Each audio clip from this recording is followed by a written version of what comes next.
নমস্কার সকলকে employment Bangla official YouTube চ্যানেলে স্বাগত জানাই। আর আমি রয়েছি আপনাদের সঙ্গে সুদীপ্ত। আজকে 15ই আগস্ট এবং আজকে আমাদের 80তম স্বাধীনতা দিবস। এবার এই যে স্বাধীনতা দিবস আমরা পালন করছি, এখানে আমরা কতটা স্বাধীন এটা যদি আপনি নিজেকে এবং আপনার পরিবারের সবাইকে একবার চোখ বন্ধ করে প্রশ্ন করেন, তাহলেই আপনি পেয়ে যাবেন আপনার উত্তর। এবার আমরা যখন নিজেকে স্বাধীন বলে গণ্য করছি, তখন সেই রেসপেক্টে ভারতবর্ষের প্রধানমন্ত্রী এই স্বাধীনতা দিবসের দিন তিনি কতকগুলো তার উক্তি দেবেন না আমাদের সামনে, এটা কখনো হতে পারে না।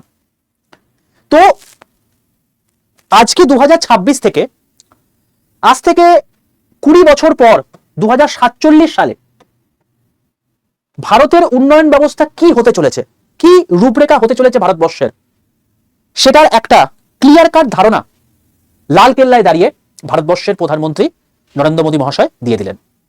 এবং এখানে তিনি কতকগুলো জিনিসের কথা উল্লেখ করেছেন। মূলত আমি 10টা পয়েন্টের কথা মেনলি উল্লেখ করব। ওনার পুরো স্পিচটা আজকে আমি পুরোটা শুনলাম এবং সেখান থেকে যে 10টা পয়েন্ট মূলত ভারতবর্ষকে একটা চরম জায়গায় নিয়ে যেতে পারে, সেগুলো আপনাদের সামনে আমি তুলে ধরবো। এবার আপনার মনে প্রশ্ন আসতেই পারে, এমপ্লয়মেন্ট বাংলা চ্যানেলে এই জিনিসটা জানার কি দরকার রয়েছে? দেখুন, আজকে একটা দেশ তখনই এগোতে পারে যখন দেশবাসী ইন্ডিপেন্ডেন্টলি এগোতে পারে। তো আপনি আমরা সকলেই প্রত্যেক দিন বিভিন্ন রকম কাজকর্ম করছি। কেন করছি? তার কারণ আমাদের ফ্যামিলি আছে, সংসার রয়েছে, সেগুলোকে আমাদেরকে মেনটেন করতে হয়, চালাতে হয়। তো এবার এই ফ্যামিলি কে চালানোর জন্য আমাদের কি দরকার? অর্থ যোগান দরকার। এই অর্থ কোথা থেকে আসবে? যখন আপনি কাজ করবেন। আর কাজ আপনি কি করে করতে পারবেন? যখন আপনি এমপ্লয়মেন্ট হবেন। তো আপনি এই এমপ্লয়মেন্টের জন্য বিভিন্ন দিকে ঘুরে বেড়াচ্ছেন আজকে, বা অনেকে এমপ্লয়েড অবস্থায় রয়েছেন। তো কি হতে চলেছে ভারতবর্ষের এই এমপ্লয়মেন্টের ভবিষ্যৎ, সেটাও আজকে শ্রী নরেন্দ্র মোদী মহাশয় কি বলেছেন আপনাদের সামনে তুলে ধরবো। সবার প্রথমে বলি, এমপ্লয়মেন্ট রিলেটেড যা কিছু ইনফরমেশন আসুক না কেন, আমি তো আপনাদের সামনে শেয়ার করে থাকি। তার জন্য সকলকে বলবো, এই এমপ্লয়মেন্ট বাংলা অফিসিয়াল ইউটিউব চ্যানেলটাকে সবাই প্রথমে সাবস্ক্রাইব করে পাশে থাকা বেল আইকনটা ক্লিক করে রাখবেন। এবং যখনই আপনি এই এমপ্লয়মেন্ট বাংলা ইউটিউব চ্যানেলে চলে আসবেন, এখানে আপনি ভিডিও সেকশনে এসে আপনি দেখতে পাবেন যে যখনই যা যা দরকার রয়েছে সেগুলোকে আপনাদের জন্য ভিডিও করে দিয়েছি। আজকে 15 তারিখ, আপনাদেরকে বলে রাখি, অলরেডি কিন্তু ভারতের জনগণনার ফর্ম ফিল আপের আজকে শেষ দিন। তো অলরেডি ফর্ম ফিল আপ কি করে করতে পারবেন সেটা নিয়ে আমি অলরেডি ভিডিও করে দিয়েছি, দেখে নেবেন। এলপিজি কানেকশনের জন্য আপনি কি করে নতুন বুকিং এর নিয়ম অনুযায়ী কেওয়াইসি কি করে করবেন সেটা আমি অলরেডি ভিডিও করেছি, দেখে নেবেন, এই চ্যানেলে রয়েছে। তবে হ্যাঁ, এখন এগুলোরও এক্সটেনশন চলে এসছে, সেটাও আমি পরবর্তী ভিডিওতে আপনাদেরকে আমি ভিডিও করে জানিয়ে দেবো। তো এই সমস্ত আপডেট পেতে অবশ্যই চ্যানেলটাকে সাবস্ক্রাইব করে পাশে থাকা বেল আইকনটা ক্লিক করে রাখবেন। দেখুন, মূলত আজকের এই প্রেজেন্টেশন যেটা আমি করছি, সেখানে মূলত মোদীজি যে কথাগুলো আমাদের সামনে তুলে ধরেছেন সেটা আমি বলবো। এবং সেখানে মূলত তিনি ঐতিহাসিক প্রেক্ষাপট এবং সপ্তধারা নীতি নিয়ে উল্লেখ করেছেন। কি এই সপ্তধারা নীতি, সেটা আমরা জানবো। যুব সমাজ এবং প্রযুক্তি এবং এআই বিপ্লব নিয়ে তিনি উল্লেখ করেছেন, তো সেটা সম্পর্কে আমরা জানবো কি বলেছেন তিনি।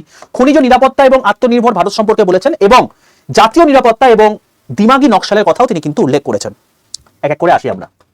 সবার প্রথম বলি, আজকে লালকেল্লায় দাঁড়িয়ে 13তম ভাষণ দিলেন হচ্ছেন আমাদের ভারতবর্ষের প্রধানমন্ত্রী শ্রী নরেন্দ্র মোদী মহাশয়। 13তম সংখ্যাটা কিন্তু অনেকটাই বড়, তার কারণ তিনি এতদিন ধরে ভারতবর্ষের প্রধানমন্ত্রী হিসাবে দায়িত্ব পালন করছেন। এর আগে অলরেডি 13কেও ছাপিয়ে একজন আছেন, তার নাম হচ্ছে জওহরলাল নেহরু মহাশয়। তিনি কনজিকিউটিভ ওয়েতে 17 বার কিন্তু এই লালকেল্লায় ভাষণ দিয়েছেন। ব্যাপারটা হচ্ছে এটাই, দ্বিতীয় হিসাবে আমরা কিন্তু প্রধানমন্ত্রী নরেন্দ্র মোদীকে বলতে পারি। কিন্তু এখানে ইন্দিরা গান্ধী নামও আসবে। তার নামটা আমি কেন এখানে উল্লেখ করলাম না, তার কারণ আপনারা সকলেই জানেন যে এমার্জেন্সির জন্য তাদের কিন্তু সরকার মাঝখানে ব্রেক হয়েছিল, টেনিওরটা। তো আমি এখানে কনজিকিউটিভ ইয়ারের রেসপেক্ট যদি বলি, তাহলে সেখানে কিন্তু অবশ্যই জওহরলাল নেহরুর পর এখন দ্বিতীয় প্রধানমন্ত্রী হিসেবে কিন্তু লালকেল্লায় ভাষণ দিলেন শ্রী নরেন্দ্র মোদী মহাশয়। এবং আপনাকে একটু বলি যে লাস্ট 4 বছরের তুলনায় এবারে কিন্তু তিনি সবচেয়ে ছোট এবং ক্রিপস নোট কিন্তু আমাদের সামনে তুলে ধরেছিলেন। তিনি 75 মিনিটের একটি স্পিচ দিয়েছেন, যেটা এর আগে মোটামুটি হবে 100 মিনিটের ওপর কমপক্ষে তার স্পিচ থাকতো। তো মূলত 2047 সালে কিভাবে তিনি ডেভেলপ নেশন তৈরি করতে চাইছেন সেটাই আমাদের সামনে তুলে ধরেছেন। আর এর সঙ্গে ভাষণের শুরুতেই তিনি অসমের যে বন্যা ভূমিধস ক্ষতিগ্রস্ত প্রতি সমবেদনা জ্ঞাপন করেছেন এবং সরকারের পক্ষ থেকে পূর্ণ সহায়তার আশ্বাস কিন্তু দিয়েছেন। ওকে, আসুন এবার এক এক করে জানি। সবার প্রথম আমি যেটা বলবো সেটা হচ্ছে সপ্তধারা নীতি কি। দেখুন এখানে সপ্তধারা বলতে 7টা মানে উদ্যোগের কথা তিনি উল্লেখ করেছেন। সবার প্রথম ম্যানুফ্যাকচারিং গ্লোবাল হাব গঠন করা, দ্বিতীয় হচ্ছে কৃষি উৎপাদন এবং কৃষকদের আয় বৃদ্ধি করা, তৃতীয় হচ্ছে প্রযুক্তি এবং এআই এর উদ্ভাবন করা, চতুর্থ হচ্ছে গতিধারা নীতি অর্থাৎ গতিশক্তি লজিস্টিক্স পরিকাঠামো তৈরি করা, পঞ্চম হচ্ছে প্রতিরক্ষা সার্বভৌমত্ব এবং রপ্তানির দিকে নজর দেওয়া, সবুজ এবং নীল অর্থনীতির কথা তিনি উল্লেখ করেছেন, মানে green and blue economy, soft পাওয়ারের কথাও তিনি কিন্তু উল্লেখ করেছেন। এবার এগুলো আমি আপনাদেরকে হেডিং দেখালাম। এই 7টা পয়েন্টকে তিনি কিভাবে বিশ্লেষণ করেছেন সেটা আপনাদেরকে আমি এক এক করে বলছি। তবে হ্যাঁ, একটা কথা বলে রাখি, দেখুন এখন বর্তমানে কিন্তু আজকে প্রধানমন্ত্রী নরেন্দ্র মোদী মহাশয় অলরেডি উল্লেখ করেছেন 1 কোটি মানুষদেরকে কিন্তু এআই প্রশিক্ষণ দেবেন। তার মানে ডিজিটাল ইন্ডিয়ার দিকে যত ভারতবর্ষ এগোচ্ছে তত কিন্তু ভারতবর্ষ এআই ইন্ডিয়ার দিকেও এগোচ্ছে। তো এখন এই এআই কে কিন্তু আপনাকে আপন করে নিতে হবে, কারণ এআই ছাড়া কিন্তু এখন ভবিষ্যৎ নেই। আপনি কিন্তু এখন ওই কম্পিউটারে ডেটা এন্ট্রি অপারেটরে কিন্তু কাজ তেমনভাবে পাবেন না, কারণ এই পুরো কাজটা কিন্তু এখন এআই করে দিচ্ছে। এরকম প্রচুর প্রচুর জিনিসপত্র আছে যেটা এর মাধ্যমে সম্ভবপর হচ্ছে। এবার এই এআই কিন্তু মানুষের জব কেড়ে নিচ্ছে না, এআই কি করছে, মানুষকে একটা অন্য টাইপের জব দিচ্ছে। এবার আপনি যদি এআই শিখে থাকেন তবে আপনি সেই জবটার জন্য এলিজিবল হবেন, না হলে আপনি যদি এআই ছাড়া এখন বর্তমানে কাজ করছেন তো আপনার এখন তো কাজ রয়েছে। যখন আমাদের এখন ভারতবর্ষ যেমন সমস্ত ডিজিটাল ইকুইপমেন্টের সাথে সামঞ্জস্যপূর্ণ হয়ে গেছে, সেরকম যদি এআই এর সঙ্গে হয়ে যায় তখন কিন্তু আপনার জবটা থাকবে কিনা সেটা যথেষ্ট প্রশ্নের মুখে থাকবে। তাই প্রত্যেককে বলবো এআই শিখে নিন, এআই শেখাটা বাধ্যতামূলক। এবং এআই আপনার চাকরি খাবে না, এআই কে কাজ করে আপনি কাজ যেটা করছেন সেটা অনেক সহজে করে ফেলতে পারবেন। এতে আপনার চাকরি তো থাকবেই, বরঞ্চ আপনার চাকরিটা অনেকটা বহাল তবিয়তে থাকবে। তো এই এআই রিলেটেড যা যা ইনফরমেশন আছে এবং এখান থেকে যা যা পরবর্তীকালে জব ক্রিয়েশন হবে সেটা সমস্ত আপডেট আমি আমার টেলিগ্রাম চ্যানেলে দেবো। তো প্রত্যেককে বলবো অবশ্যই আমার টেলিগ্রাম চ্যানেলে যুক্ত থাকবেন। টেলিগ্রাম চ্যানেলে যুক্ত হওয়ার জন্য আপনাকে কি করতে হবে, আপনাকে জাস্ট একটা নিজের ফোনে গিয়ে প্লে স্টোরে যাবেন, দিয়ে টেলিগ্রাম বলে সার্চ করবেন। টেলিগ্রাম বলে সার্চ করলে আপনি দেখতে পাবেন একটা টেলিগ্রাম অ্যাপ রয়েছে, সেইটাকে ডাউনলোড করে ইনস্টল করে নিন। তারপর হোয়াটসঅ্যাপের মতোই এটা হচ্ছে একটা অ্যাপ, তার মতো একটা লগ ইন করে নিন। তারপর এখানে সার্চ বাটনে গিয়ে মানে সার্চ করুন jobs update by Sudipta sir. আপনি এখানে টেলিগ্রাম চ্যানেল দেখতে পাবেন, দেখবেন প্রায় 9000 মানুষজন এখানে যুক্ত আছে। তো সেখানে আপনি নিচে জয়েন বাটনটা ক্লিক করে যুক্ত হয়ে যান। যদি আপনি একান্তই না পান, আমার পিন কমেন্টের মধ্যে টেলিগ্রাম গ্রুপের লিঙ্ক দেওয়া আছে, সেটা যুক্ত হয়ে যেতে পারেন ক্লিক করে। এবার বক্তব্য হচ্ছে এটা যুক্ত থাকলে কি হবে, প্রত্যেক দিন আপনি একটা বাংলা এবং একটা ইংরাজি নিউজ পেপার পেয়ে যাবেন, যেটার জন্য আপনাকে প্রত্যেকদিন প্রায় 20 থেকে 25 টাকা খরচা করতে হতো। সেটা কিন্তু এখন আপনাকে আর খরচা করতে হবে না, আপনি সম্পূর্ণ ফ্রিতে পাবেন। এবং এই টেলিগ্রামে যুক্ত হতে কোনো টাকা পয়সা দিতে হবে না, সম্পূর্ণ ফ্রি। ঠিক আছে, তো অতি অবশ্যই এখানে যুক্ত হয়ে যান এবং জবস আপডেটগুলোর সঙ্গে সঙ্গে প্রত্যেকদিন যে নিউজ পেপারের আপডেটগুলো আছে সেটাও আপনি পেতে থাকবেন। আসুন এবার আমি ওই 7টা ইম্পর্টেন্ট পয়েন্ট নিয়ে কথাবার্তা বলবো। সবার প্রথম তিনি কি বলেছেন, ম্যানুফ্যাকচারিং অর্থাৎ উৎপাদনের দিকে তিনি কিন্তু নজর দিতে বলেছেন। ভারতকে গ্লোবাল ম্যানুফ্যাকচারিং হাব তৈরি করা হচ্ছে তার মেন উদ্দেশ্য। দেখুন বেকারত্ব হ্রাস করার জন্য এখন যেটা মেন দরকার সেটা হচ্ছে আরো অনেক অনেক কলকারখানা, আরো অনেক অনেক শিল্প বিপ্লবের। এবার সেটার জন্য কি দরকার, সেটার জন্য দরকার হচ্ছে ভারত যেটার জন্য প্রসিদ্ধ, সার্ভিস সেক্টরে ভারত কিন্তু মানে বিশাল নামযশ তৈরি করে ফেলেছে এবং যেটা মানে এনক্যাশ কিন্তু অলরেডি করছে আমেরিকা সহ অন্যান্য বিভিন্ন গ্লোবাল জায়গাগুলো থেকে। এবার এই যে ম্যানুফ্যাকচারিং জিনিসপত্র আমরা পরবর্তীকালে কেন এই বাকি সমস্ত জায়গা থেকে সমস্ত জিনিসপত্র আমরা আমদানি করার প্রয়োজন নেই, আমরা নিজেরাই সেগুলোকে তৈরি করব। তো এই ম্যানুফ্যাকচারিং হাব তৈরি করাটা অত্যন্ত দরকার। আর ম্যানুফ্যাকচারিং হাব তৈরি করলে কি হবে, অনেক অনেক কলকারখানা গড়ে উঠবে, অনেক অনেক শিল্প গড়ে উঠবে। আর যত শিল্প গড়ে উঠবে তত বেকারত্ব হ্রাস পাবে, কারণ সেখানে বেকার ছাত্রছাত্রী মানে বেকার ছেলেপুলেরা গিয়ে চাকরি করতে যাবে। তো সেই রেসপেক্টে তারা কিন্তু অনেক বেশি কাজ পাবেন, তো বেকারত্ব হ্রাস পাবে, নতুন চাকরির সৃষ্টি হবে। এবং সবচেয়ে বড় কথা হচ্ছে যে এই শিল্পের মাধ্যমে যা যা জিনিস আমরা উৎপাদন করবো সেগুলোকে আমরা বিদেশে রপ্তানিও করব। এতে কি হবে, বিদেশি যে ফান্ড সেটা আমাদের দেশে আসবে, ডলার আরো বেশি আসবে, দেশের জিডিপি আরো বেশি স্ট্রং হবে। শক্তিশালী সাপ্লাই চেইনের মাধ্যমে আমরা আত্মনির্ভর ভারত কিন্তু তৈরি করতে পারি। তো এটা ছিল তার প্রথম স্পিচের প্রথম বক্তব্য। দ্বিতীয় বক্তব্য হচ্ছে কৃষি এবং খাদ্য উৎপাদনের উপর তিনি জোর দিয়েছেন। তিনি কি বলেছেন, তিনি বলেছেন কৃষি ক্ষেত্রে উৎপাদনশীলতা বৃদ্ধি এবং ফুড প্রসেসিং সম্প্রসারণ করতে হবে। মূলত যতই আমরা সার্ভিস সেক্টরে ভালো করে নিই না কেন, আমাদের ভারতবর্ষ কিন্তু হচ্ছে কৃষি প্রধান দেশ, এটা আমাদের ভুলে গেলে চলবে না। ল্যান্ড হচ্ছে আমাদের মা এবং সেই মাকে ঘিরেই আমরা কিন্তু প্রত্যেকদিন বেঁচে রয়েছি। তো সেখানে দেশের অর্ধেক জনসংখ্যাই যেহেতু কৃষির উপর নির্ভরশীল, তাই তাদের আয় বৃদ্ধি করা বা বৃদ্ধি ছাড়া উন্নত ভারত কিন্তু সম্ভব নয়। আমি এইমাত্রই বললাম যে একটা দেশ তখনই এগোতে পারে যখন দেশের প্রত্যেকটা নাগরিক এগোবে। তো যখন প্রত্যেকটা নাগরিকের পেশার মধ্যে কিছু কখনো না কখনো এই কৃষির ব্যাপারটা যুক্ত রয়েছে, তো সেক্ষেত্রে কৃষি ক্ষেত্রে তো অবশ্যই নজর দিতে হবে সরকারকে। তো সেটাই সরকার দিচ্ছে এবং এতে ফুড সিকিউরিটি তো নিশ্চিত হবেই, তার সঙ্গে সঙ্গে তাদের উৎপাদনশীলতা বৃদ্ধির জন্য যা যা করার দরকার সেটাও কিন্তু ব্যবস্থা নেবেন বলেছেন শ্রী নরেন্দ্র মোদী মহাশয়। 3 নম্বর বিষয়, গতিশক্তি এবং লজিস্টিক্সের বিষয় উল্লেখ করেছেন তিনি। দেখুন যা কিছু আমরা গ্লোবালি উৎপাদন করলাম ম্যানুফ্যাকচারিং দিক থেকে, তারপর হচ্ছে কৃষি প্রধান দিক থেকে, সেগুলোকেও আবার কোনো ফুড প্রসেসিং এর মাধ্যমে কোনো একটা পার্টিকুলার যদি প্রোডাক্ট তৈরি করি, সেগুলোকে তো আমাকে রপ্তানি করতে হবে কোনো দেশে বা কোনো রাজ্যে। তো যদি উন্নত ব্যবস্থাই না থাকে যাতায়াতের জন্য, লজিস্টিক্সের জন্য, তাহলে সেক্ষেত্রে কোনো কিছু লাভ নেই এরকম উৎপাদন করে। তো সেই জন্য তিনি গতিশক্তি লজিস্টিক্সের উপর যথেষ্ট গুরুত্ব দিয়েছেন। তিনি বলেছেন দেশের এক প্রান্ত থেকে অন্য প্রান্তে বন্দরে পণ্য পৌঁছানোর জন্য যথেষ্ট দ্রুত গতিতে যাওয়া আসার প্রয়োজনীয়তা রয়েছে। তাই লজিস্টিকের খরচ কমিয়ে বৈশ্বিক বাজারে রপ্তানি বা প্রতিযোগিতামূলক করার হচ্ছে আমাদের দেশের মেন উদ্দেশ্য। তো এখন মেনলি তিনি লজিস্টিক্সের উপর কিন্তু যথেষ্ট গুরুত্ব দিচ্ছেন। নেক্সট, ভবিষ্যতের প্রযুক্তিতে আধিপত্য বিস্তার করার জন্য এখন বর্তমানে যেটা দরকার সেটা হচ্ছে সেমিকন্ডাক্টর।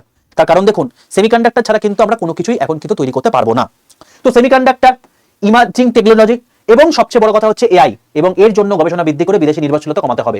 আমরা কখনোই বলবো না যে এই এআই যে অ্যাপটা রয়েছে, এআই জেনারেটেড যে কাজগুলো হচ্ছে, এআই জেনারেটেড যে রোবট তৈরি হচ্ছে, এটা অন্য কোনো দেশ করেছে, আমাদের ভারতবর্ষ করেছে, এটা আমাদেরকে বলতে হবে। তো সেই জন্য প্রযুক্তির দিক থেকেও এবং উদ্ভাবনের দিক থেকেও কিন্তু আমাদেরকে স্বনির্ভর হতে হবে। তিনি সবুজ এবং নীল অর্থনীতি অর্থাৎ গ্রিন এবং ব্লু ইকোনমি কথা উল্লেখ করেছেন। তিনি বলেছেন যে ক্লাইমেট রেজিলিয়েন্স এবং সাস্টেনেবিলিটি অর্থাৎ রিনিউয়েবল এনার্জি, যেটাকে আমরা সবুজ মানে বলতে পারি, অর্থনীতি বলতে পারি, এবং সামুদ্রিক সম্পদ মানে নীল অর্থনীতি যেটাকে বলতে পারি, ব্লু ইকোনমি যেটাকে বলতে পারি, তার সঠিক ব্যবহার করে শক্তি নিরাপত্তাকে নিশ্চিত করতে হবে আমাদেরকে। অর্থাৎ আমরা আমাদের যে সমস্ত মেরিন লাইফে যে সমস্ত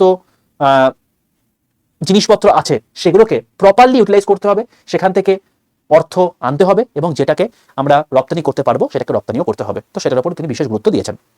এছাড়া ডিফেন্স সেক্টরে তো আমাদেরকে উন্নত হতেই হবে, সেটা তিনি বলেছেন যে প্রতিরক্ষা সরঞ্জামে স্বয়ং সম্পূর্ণতা অবশ্যই প্রয়োজনীয়তা রয়েছে।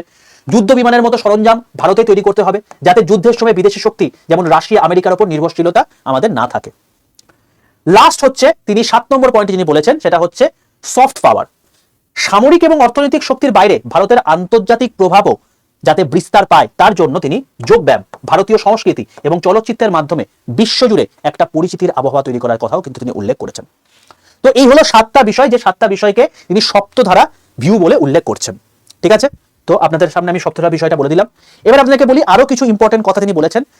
তিনি বলেছেন যে 1 কোটি যুবককে এআই প্রশিক্ষণ দেওয়া হবে। শুধুমাত্র এআই সাধারণ ব্যবহার নয়, দক্ষ মানব সম্পদ তৈরি করতে পারে।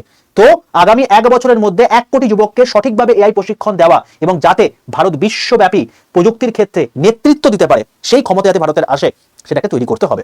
তো আপনি নিশ্চয়ই বুঝতে পেরে গেছেন এখন যে এআই কতটা এফেক্টিভ হতে চলেছে ভারতবর্ষের জন্য। যেমন আমরা আগে কম্পিউটারটাকে আমরা দূরে সরিয়ে রাখতাম, তেমনি যারা এখন ভাবছেন যে আমরা এআইটাকে দূরে সরিয়ে রাখবো, তাহলে কিন্তু খুব ভুল করবেন। তাই সকলকে বলবো এআই শিখুন, কারণ পরবর্তীকালে যা কিছুই আপনি চাকরি করতে যাবেন না কেন, সেখানে কিন্তু এআই এর আবশ্যকতা প্রত্যেক মুহূর্তে পড়বে। আমার কাজ আপনাদেরকে প্রত্যেকটা জিনিস আগে থেকে জানিয়ে দেওয়া। আপনি এমপ্লয়ি হবেন, তখন এমপ্লয়মেন্টের ক্ষেত্রে আপনার যদি প্রত্যেক পদমুহূর্তে যদি আপনার এআই প্রয়োজনীয়তা হয়, আপনি যেটা না জানেন, তাহলে সেক্ষেত্রে কিন্তু বাকি থেকে পিছিয়ে যাবেন। আপনার যে কর্মটা রয়েছে সেই কর্মটাও কিন্তু সংকটের মধ্যে চলে আসবে। তাই সকলকে বলবো এটা কিন্তু অবশ্যই শিখে নিন। বিনামূল্যে অনলাইন কোচিং এর ব্যবস্থা তিনি উল্লেখ করেছেন। দেশের সেরা শিক্ষকদের মাধ্যমে বিনামূল্যে শিক্ষা প্রদানের কথাও তিনি কিন্তু তার ভাষণে উল্লেখ করেছেন আজকে। এছাড়া যদি বলি বিশ্বায়নের যুগে, মানে এখন বর্তমানে যে ডেভেলপমেন্ট হচ্ছে বিভিন্ন জায়গাতে, তো সেখানে দেশগুলো কিন্তু সবসময় আত্মকেন্দ্রিক হিসেবে কাজ করছে, কেউ কিন্তু ট্রেডের কথা উল্লেখ করছে না। ভারতবর্ষ এখন আমেরিকা বলুন বা অন্যান্য ডেভেলপ কান্ট্রিগুলো বলুন, তারা কেউ কখনো বলছে না কিন্তু যে আমরা মিক্সড ইকোনমিতে বিশ্বাসী, তো আরো বেশি পরিমাণে আমাদের ট্রেড করার দরকার রয়েছে। কিন্তু ভারতকে কিন্তু এখন প্রতিরক্ষা, ইলেকট্রনিক্স এবং রেলওয়ে সেমিকন্ডাক্টরের মতো দেশীয় উৎপাদনে ভোকাল ফর লোকাল এ জোর দিতে হবে, সেটা তিনি বলেছেন। মানে লোকাল বলতে লোকাল প্রোডাক্টের কথা বলেছেন, ভোকাল বলতে সেই লোকাল প্রোডাক্টগুলো ভোকালি মাধ্যমে, মানে ভোকাল মানে কি, এখানে জাস্ট আমাদেরকে বলতে হবে, ভোকালি আমরা স্ট্রং ওয়ার্ড ইউজ করব যে আমাদের দেশীয় প্রযুক্তিতে যা যা জিনিসপত্রগুলো প্রতিরক্ষা, ইলেকট্রনিক্স, রেলওয়ে, সেমিকন্ডাক্টরের রেসপেক্টে আমরা যা যা ডেভেলপমেন্ট করছি, সেগুলো আমাদের সাথে সাথে আমরা রপ্তানিও করতে পারছি আমাদের ইউজের সাথে সাথে। তো সেগুলোর উপরেও তিনি কিন্তু জোর দিয়েছেন। আগামী 7-8 বছরের মধ্যে 5টি নতুন প্ল্যান্ট হবে, সেটাও তিনি কিন্তু বলে দিয়েছেন। বর্তমান ভারতে সেমিকন্ডাক্টর পিছিয়ে থাকলেও দ্রুত সেমিকন্ডাক্টর ইকোসিস্টেম তৈরি করতে হবে, এবং তার জন্য হাই লেভেল চিপ যাতে ভারতেই তৈরি করা যায়, এর জন্যই কিন্তু এখন 7 থেকে 8টি বছরের মধ্যে 5টি নতুন প্ল্যান্টের কথা তিনি উল্লেখ করেছেন। সম্প্রতি ফেক নিউজের কারণে পোর্টাল পাম্পে লম্বা লাইন এর ঘটনা ঘটেছিল। আপনাকে বলে রাখি, সম্প্রতি ফেক নিউজ চলেছিল যে এখন বর্তমানে যে ওয়ার সিচুয়েশন হয়েছে, এর জন্য এখন মানে খনিজ তেলে প্রচুর পরিমাণ অভাব হয়ে উঠবে। তো সেই জিনিসটা কিন্তু অ্যাকচুয়ালি সম্পূর্ণ ফেক নিউজ, এবং এই ফেক নিউজের উপর বিশ্বাস করে অনেকে কিন্তু এটার উপর বেশ করে লম্বা লাইন দিয়েছিল, এবং যেটা আলটিমেটলি কিন্তু নয় কিছু। তো প্রধানমন্ত্রী সতর্ক করে দিয়েছেন যে নিরবিচ্ছিন্ন শক্তি নিরাপত্তা ছাড়া ভারতের ভবিষ্যৎ প্রবৃত্তি সম্ভব নয়, গুজব থেকে সতর্ক থাকা সম্ভব নয়। তাই আমাদের কি করতে হবে, আমাদের নতুন একটা টেক সিস্টেম তৈরি করতে হবে। টেক সিস্টেম বলতে আমাদের এমন একটা জায়গা তৈরি করতে হবে যাতে আমরা সেলফ রিলায়েন্স হতে পারি। কিসের ওপর? নিজেদের একটা ক্লাউডের ওপর, নিজেদের ক্লাউড বলতে ধরুন আজকে আপনাকে ফেসবুকে লগ ইন করতে হচ্ছে নিজের মনোরঞ্জনের জন্য, নিজের আইডেন্টিটির জন্য, ইনস্টাগ্রামে করতে হচ্ছে, ইউটিউবে করতে হচ্ছে। তো আজকে যদি আমাদের নিজেদের যদি কোনো ফেসবুক থাকতো, আমাদের নিজেদের যদি কোনো ইনস্টাগ্রাম থাকতো, তাহলে নিশ্চয়ই এইসব অ্যাপগুলোকে আমাদেরকে ইউজ করতে হতো না। তো এটাই হচ্ছে ব্যাপার যে আজকে এই ফেক নিউজ কিন্তু প্রচুর পরিমাণে ছড়িয়ে যাচ্ছে এই ফেসবুকের দ্বারা, ইনস্টাগ্রামের দ্বারা, ভুলভাল কন্টেন্ট ক্রিয়েটারের দ্বারা, এবং যার জন্যই মানুষ হয়রানির শিকার হচ্ছে। তো সঠিক দিকে নজর রাখতে হবে, এটাও তিনি কিন্তু উল্লেখ করেছেন। এছাড়াও তিনি বলেছেন যে পারমাণবিক শক্তির লক্ষ্যমাত্রা 100 গিগাওয়াট পর্যন্ত আমাদেরকে তৈরি করতে হবে, এবং প্রথম পারমাণবিক বিদ্যুৎ কেন্দ্র বেসরকারি খাতের জন্য, প্রাইভেট সেক্টরের জন্য দরজা খুলে দেওয়া হয়েছে, এবং গ্যাস পাইপলাইন এবং দেশীয় শক্তি উৎপাদনের পরিকাঠামো কিন্তু তিনি মজবুতের কথা উল্লেখ করেছেন। দেখুন, আমি যদি বলি আজ থেকে প্রায় 15-20 বছর আগে ভারতবর্ষে তথা পশ্চিমবঙ্গে প্রচুর পরিমাণ কিন্তু এই নকশাল মানুষজনের কিন্তু প্রচুর আবির্ভাব দেখা যেত, তারা প্রচুর পরিমাণে থাকতো। এবার বক্তব্য কি হচ্ছে যে এই যে আর্ম নকশালস তারা কিন্তু এখন বর্তমানে আর নেই, মানে তাদের অবস্থা প্রায় শেষ, মানে তাদের আর কোনো কিন্তু চিহ্নই পাওয়া যায় না। বেসিক্যালি কি হয়েছে, বহু নকশাল আত্মসমর্পণ করেছেন। ছত্তিশগড়ে আত্মসমর্পণকারী নকশাল মহিলাদের ফ্যাশন শো বা মূল শোদের শিক্ষা যোগদান আবেগ ঘন একটা মুহূর্তর প্রমাণ করছে। ব্যাপারটা কি আপনাদেরকে একটু খোলসা করে বলি। দেখুন, নকশাল মহিলা যারা আছেন না, তারা বেসিক্যালি যে বন্দুক ছিল সেই বন্দুকটাই তাদের সঙ্গী ছিল, সেই বন্দুক নিয়েই সে ঘুমোতে যেত, সেই বন্দুকটা নিয়েই সে উঠত, এবং সবসময় তাদের কাজ থাকতো যে সরকারের বিরুদ্ধে কোনো রকম কোনো অ্যাকশন নেওয়া, কমেন্ট করা, এবং যারা সরকারের পক্ষে কাজ করবে তাদের প্রাণ নাশ করা। এবার এই যে জিনিসটা আছে সেটা সরকার ভালো করুক বা খারাপ করুক, এইটাই হচ্ছে সবচেয়ে খারাপ জিনিস। আমাদের কি করা উচিত, সরকার ভালো করলে সেটা যেমন প্রশংসা করা উচিত, সরকার খারাপ করলে সেটাও বলা উচিত। অবশ্যই সেই জন্য আমাদের দেশ গণতান্ত্রিক দেশ। এবার এটারই কিন্তু অপপ্রয়োগ করতো কারা, এই নকশালবাদরা, এবং সেটাই কিন্তু এখন বর্তমানে উঠে গেছে, নেই বললেই চলে। এবং সবচেয়ে বড় বিষয় হচ্ছে এটাই যে ছত্তিশগড়ে একটা মহিলাদের ফ্যাশন শো হয়েছিল, সেখানে যে সমস্ত নকশাল মহিলারা আগে বন্দুক নিয়ে ঘুরে বেড়াতো, তারা এখন কিন্তু নেল পালিশ করে ঘুরে বেড়াচ্ছে, ফ্যাশন শো করছে। তারা জানতোই না জীবনের মেন উদ্দেশ্য কি। একজনের ইন্টারভিউ দেখছিলাম, সে বলছিল যে তাকে 7 বছর বয়সে তুলে নেওয়া হয়েছিল, তার ব্রেনকে হাইজ্যাক করে নেওয়া হয়েছিল, এবং তারপর তাকে এইভাবে পরিচালনা করানো হচ্ছিল। সে জানতোই না যে এতটা ভালো জীবনও হতে পারে। ঠিক আছে, তো সেই জন্য আজকে এইগুলোকে তো কন্ট্রোল করা গেছে, কিন্তু যারা দিমাগী নকশাল, মেন্টাল নকশাল, সেক্ষেত্রে কিন্তু আদর্শবাদে তারা কিন্তু নকশালবাদকেই সমর্থন করছে।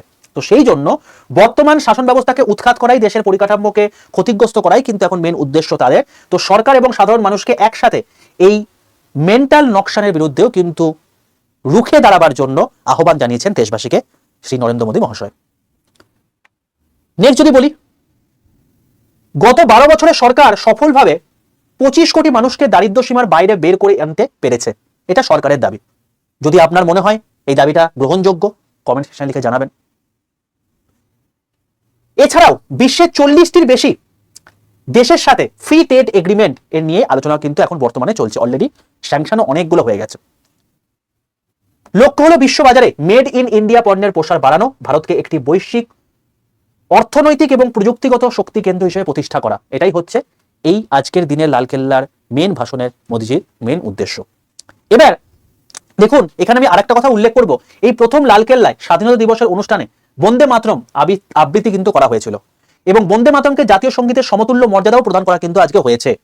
প্রতিটি সরকারি এবং অফিসিয়াল অনুষ্ঠানে এটি বাজানো বাধ্যতামূলক করার জন্য আইনি পদক্ষেপ গ্রহণ করা হচ্ছে, যা রাষ্ট্রীয় ঐক্যের একটি বড় প্রতীক। তার মানে এখন আমাদের কিন্তু যেমন ভাবে সম্মান দেওয়া আগেও হতো, এখনো তাকে আরো বেশি পরিমাণ পুনর্জীবিত করা হচ্ছে। যেমন করে সম্মান দেওয়া আমাদের জনগণ মনোনীত হতো, ঠিক তেমনি ভাবে কিন্তু বন্দে মাতরমকেও করতে হবে, এটাও কিন্তু বলা হলো। সর্বশেষ আপনাদের সামনে সেই 10টা জিনিস বলে রাখছি, যে 10টা জিনিস আমি অলরেডি বিশ্লেষণ করে এলাম। সেটা কি? সবার প্রথম, সপ্তধারা মডেল, পরিকাঠামো, কৃষি, প্রযুক্তি এবং উৎপাদন ক্ষমতার উপর ভর করে স্বয়ংসম্পূর্ণ ইকোনমি তৈরি করা হচ্ছে ভারতবর্ষের মেন উদ্দেশ্য, ভারতবর্ষে যে সরকার রয়েছে তার উদ্দেশ্য। দ্বিতীয় বিষয় হচ্ছে 1 কোটি যুবককে এআই প্রশিক্ষণ দেওয়া সরকারের নেক্সট উদ্দেশ্য।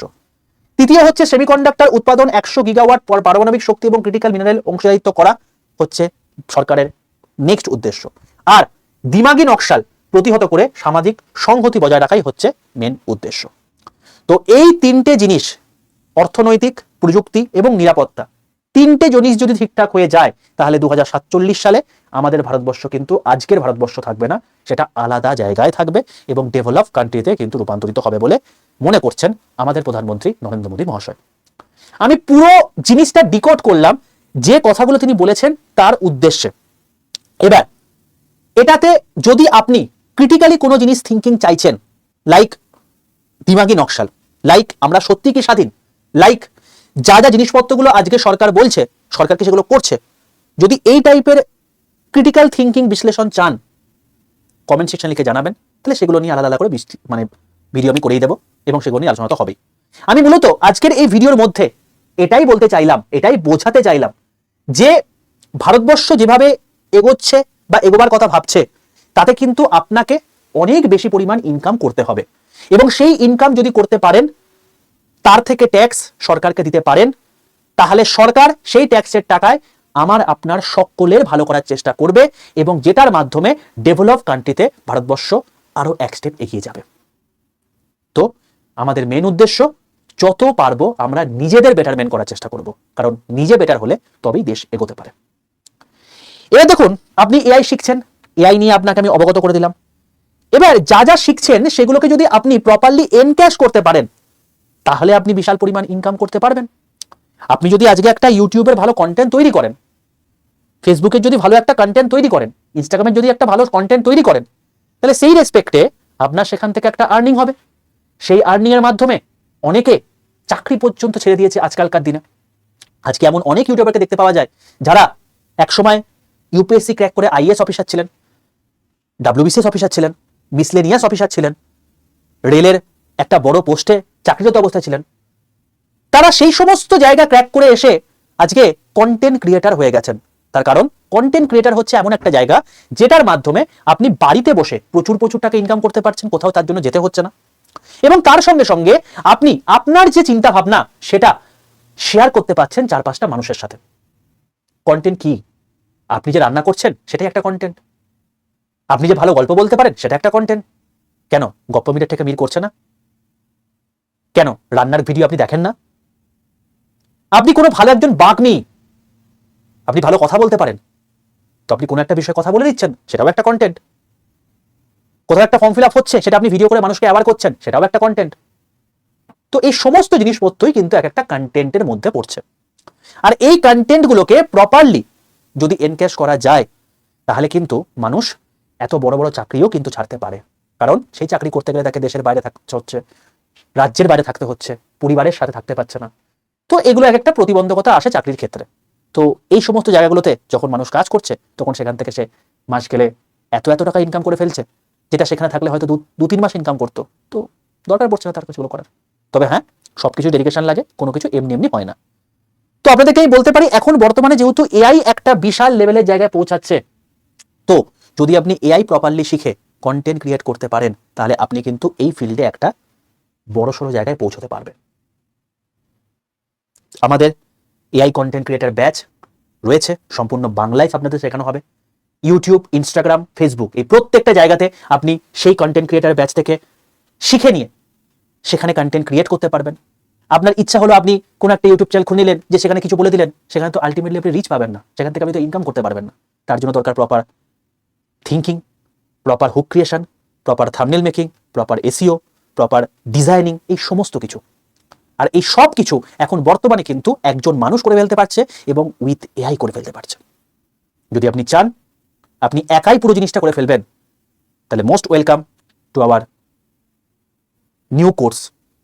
তার নাম হচ্ছে এআই কন্টেন্ট ক্রিয়েটার।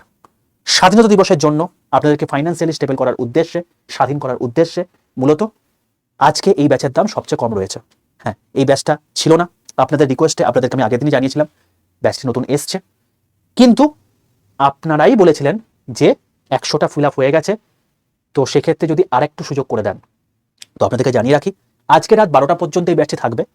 আমরা ভর্তি হওয়ার জন্য কোনো আপার লিমিট রাখিনি, 100 ফিল আগের দিন দুপুরবেলার মধ্যেই হয়ে গেছিল। যদি আপনি চান আজকে রাতের মধ্যে কিন্তু এই ব্যাচে অ্যাডমিশন নিয়ে নিতে পারেন এবং এখান থেকে কিন্তু আপনি খুব ভালো একজন কন্টেন্ট ক্রিয়েটার হয়ে যেতে পারেন।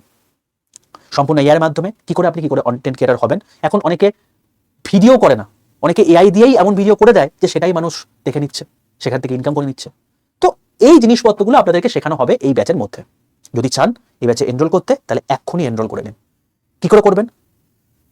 সবার প্রথম আপনি আপনার ফোনে প্লে স্টোরে যান, নেটটা অন করে প্লে স্টোরে গিয়ে আপনি সার্চ করুন আড্ডা 247 বলে। আড্ডা 247 সার্চ করলে এরকম একটা ত্রিভুজাকৃতি লোগো একটা অ্যাপ দেখতে পাবেন। এর পাশে ইনস্টল বাটন আছে, ইনস্টল বাটনটা ক্লিক করে দেবেন। ইনস্টল করা হয়ে যাওয়ার পর এখানে দেখবেন ডাউনলোড অপশন দেখাচ্ছে, 30 সেকেন্ড টাইম দিন। ইনস্টলিং দেখাচ্ছে, আরো 30 সেকেন্ড টাইম দিন। ইনস্টল দেখাবে, ওপেন অপশনে ক্লিক করবেন, মানে আপনার অ্যাপটা ইনস্টল হয়ে গেল। এরপর আপনি দেখবেন যে আপনাকে এই ব্যাচটা অ্যাপটা এইভাবে খুলে গেছে। এই অ্যাপটা যখন খুলবে তখন আপনাকে এখানে আপনার ফোন নাম্বার দিতে বলবে, আপনি ফোন নাম্বার দেবেন লগ ইন করার জন্য। আপনার ফোনে একটা ওটিপি আসবে, সেই ওটিপিটা পুট করে দিলেই আপনি লগ ইন করে দিতে পারবেন। ওটিপি পুট করে সাবমিট করে দিলেই লগ ইন করে নেবেন।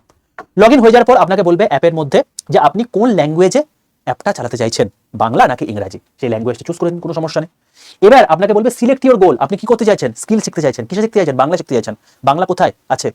পশ্চিমবঙ্গে রয়েছে, সেই জন্য আপনাকে কি করতে হবে, এখানে স্টেট এক্সাম সিলেক্ট করতে হবে এবং তারপর ওয়েস্ট বেঙ্গল সিলেক্ট করতে হবে। যখন আপনি দেখবেন এখানে ওয়েস্ট বেঙ্গল কথাটা একদম উপরে লেখা আছে, তাহলে আপনি ভাববেন সঠিক জায়গায় চলে এসেছেন। যদি দেখেন ওয়েস্ট বেঙ্গল লেখা নেই, সঙ্গে সঙ্গে এই অ্যারোটা ক্লিক করবেন, দিয়ে স্টেট এক্সাম সিলেক্ট করে ওয়েস্ট বেঙ্গল করে নেবেন। ঠিক আছে, এবার যখনই আপনি ওয়েস্ট বেঙ্গল দেখতে পাবেন, নিচের ডান দিকে স্টোরে ক্লিক করবেন। স্টোরে ক্লিক করে এখানে ভিউয়ালে ক্লিক করবেন। এই ভিউয়ালে ক্লিক করলে আপনি দেখবেন এখানে স্কিল ডেভেলপমেন্ট বলে একটা অপশন আছে, এখানে ক্লিক করবেন। এখানে ক্লিক করার পর আপনি একটু নিচের দিকে এলে দেখবেন Gen AI content creator, Gen AI পেয়ারের মাধ্যমে কন্টেন্ট ক্রিয়েটর হবেন, সেই ব্যাচটা এখানে দেখাচ্ছে, এটা ক্লিক করবেন। দাম দেখাচ্ছে 2186 টাকা, এত টাকাটা পড়বে না, এর থেকেও আপনাকে আমি কমে করে দিচ্ছি। এই দামের পাশে মোর অফার বলে একটা অপশন পাবেন। এই মোর অফারে ক্লিক করার পর আপনাকে দুটো কাজ করতে হবে, একটা হচ্ছে ইউজ কয়েন, আর এন্টার কুপন কোডে লিখতে হবে বড় হাতের Y785, Y785। এই কুপন কোডে লিখে পাশের অ্যাপ্লাই বাটনটা ক্লিক করে দিতে হবে। যখন দেখবেন এখানে Y785 কুপন কোড অ্যাপ্লাই দেখাচ্ছে, তখন দাম দেখাচ্ছে 2093 টাকা। এটা হচ্ছে সর্বনিম্ন প্রাইস এবং এটা আজকে রাতের জন্য রয়েছে। 8 আগস্ট থেকে ব্যাচ শুরু হয়ে গেছে, দুটো ক্লাস হয়েছে, প্রত্যেক শনিবার করে হয়। তো সেই রেসপেক্টে আপনি এখানে জয়েন করে যেতে পারেন। বিশাল কিছু হয়নি, যেটুকু ক্লাস হয়ে গেছে সেরকম এখন দেখতে পেয়ে যাবেন। যখন আপনি দেখবেন যে এই দাম দেখাচ্ছে, এক বিন্দু দেরি না করে বাইনা অপশনে ক্লিক করবেন। আপনি যদি গুগল পে ফোন করতে চান তার জন্য ইউপিআই রয়েছে, নাহলে কিউআর কোডের মাধ্যমে করতে পারেন, বাকি অপশনও তো রয়েছে। আপনি যদি ইউপিআইতে ক্লিক করেন তাহলে দেখবেন আপনার ফোনে যেটা রয়েছে ফোনপে গুগল পে সেটা দেখাবে, সেটা ক্লিক করবেন। প্রসেসিং টু পেমেন্ট দেখাচ্ছে, মানে এটা জাস্ট রিডাইরেক্ট হচ্ছে, দিয়ে আড্ডা 2% পেমেন্ট করছেন, আপনার 2093 টাকা পেমেন্ট করছেন, পরিষ্কার দেখিয়ে দিচ্ছে। এবার প্রসেস টু পেতে ক্লিক করে আপনি পেমেন্টটা করে দিন। এই হলো পুরো প্রসেস পেমেন্ট করার। যেই মুহূর্তে আপনার কাছে পেমেন্ট হয়ে যাবে, আপনার কাছে একটা আড্ডা 247 থেকে কংগ্রাচুলেশন মেসেজ চলে আসবে, ব্যাস আপনার এনরোলমেন্ট ডান। এবার আপনি কি করবেন, অ্যাপটা পুরো বন্ধ করে দিন, নতুন করে অ্যাপটা খুলুন। দেখবেন এই অ্যাপের ঠিক মাঝখানে মাই কন্টেন্ট বলে একটা অপশন আছে, এই মাই কন্টেন্টের মধ্যে আপনি দেখতে পাবেন এই ব্যাচটা দেখাচ্ছে। ঠিক আছে, এবার যে ক্লাসগুলো হয়ে গেছে সেই ক্লাসগুলোকে আপনি রেকর্ড দেখে নিন, বাকি যা হবে সেগুলো আপনি লাইভ করবেন, কোনো সমস্যা কিছু নেই। দেখুন আমার কাজ এর পরবর্তীকালে ভবিষ্যৎ প্রজন্মে কি হতে চলেছে, কি শিখে নিলে আপনার চাকরি পাবেন, আপনার চাকরি থাকবে, এই জিনিসপত্রগুলো আপনাকে বলে দেওয়া। তো এখন এই টোটাল বক্তব্যের যে সিনপসিস আপনাদের সামনে তুলে ধরলাম, এটা দেখে নিশ্চয়ই আপনি বুঝে গেছেন এআই শিখতেই হবে, এবং সেই এআই শিখে যদি আপনি এরকম কন্টেন্ট ক্রিয়েশন করতে পারেন তাহলে আপনার প্রচুরই ইনকাম হবে। যদি চান সেরকম জায়গায় নিজেকে পৌঁছাতে, এখানে ফেসবুক, ইনস্টাগ্রাম এবং ইউটিউব তিনটেই কভার হয়ে যাবে। এবং মাত্র এখন বর্তমানে যেহেতু আপনি এমপ্লয়মেন্ট বাংলার একজন সদস্য, 2093 টাকায় কিন্তু আপনি পুরো তিনটে জিনিস শিখে যেতে পারছেন, এবং এমন একটা জায়গা থেকে শিখতে পারছেন যেখানে কো পার্টনার হচ্ছে স্বয়ং গুগল। গোটা এশিয়া মহাদেশের মধ্যে এডটেক কোম্পানির একমাত্র কো পার্টনার হচ্ছে গুগল, আড্ডা 247 সাথে রয়েছে। তো সেই জায়গা থেকে যারা ডিজিটাল মার্কেটিং এ এতটা জায়েন্ট কোম্পানি, সেখান থেকে আপনি শিখে নিচ্ছেন, যেখানে আড্ডা 247 অলরেডি নিজেকে প্রতিষ্ঠা করে ফেলেছে এই ইউটিউব সেক্টরে, ফেসবুক সেক্টরে, ইনস্টাগ্রাম সেক্টরে। কম্পিটিটিভ এক্সাম যখনই আপনি দিতে যাবেন দেখবেন আড্ডা 247 বিভিন্ন রকম প্রচার পাচ্ছেন। আলটিমেটলি কি, তারাও তো এই জিনিসপত্রগুলো কন্টেন্ট ক্রিয়েশন করেই তারা বিভিন্ন মানুষের ডিজিটাল মার্কেটিং এর মাধ্যমে মানুষকে জানাচ্ছে। আমরা প্রত্যেকে ভাবে মার্কেটিং হয়তো খারাপ জিনিস, আরে মার্কেটিং না করলে তো মানুষ জানতেই পারবে না যে এখানে এত ভালো জিনিসপত্র হয়। আজকে প্রায় 8 থেকে 10 কোটি ছাত্রছাত্রী এই আড্ডা 247 সঙ্গে যুক্ত বিভিন্ন রকম কম্পিটিটিভ সেক্টরের মাধ্যমে। যদি আপনি চান এরকম একটা জায়গাতে নিজের কেরিয়ার গড়তে এবং সাইড ইনকাম অনেকটা বাড়িয়ে নিতে, বাড়িতে বসে সেটা আবার, তাহলে আমি বলবো এক বিন্দু দেরি না করে আজকেই রাতে এই ব্যাচটা উঠে যাবে। তো সেই রেসপেক্টে Y785 এই কুপন কোডটা ইউজ করে যে প্রসেসের মাধ্যমে বললাম সেই প্রসেসের মাধ্যমে আপনি ব্যাচটা দিয়ে নিন। যদি ভিডিওটি ভালো লেগে থাকে প্রত্যেকে একটি লাইক করে পরিবার পরিজনের সঙ্গে শেয়ার করে দেবেন। আর যদি এখনো পর্যন্ত চ্যানেলটিকে সাবস্ক্রাইব করেনি, প্রত্যেকে চ্যানেলকে সাবস্ক্রাইব করে পাশে থাকা বেল আইকনটা ক্লিক করে রাখবেন। পরবর্তী ভিডিওতে দেখা হচ্ছে, ততক্ষণ স্টে টিউন উইথ আড্ডা 2% Bengali employment Bangla official YouTube channel. নমস্কার সকলকে।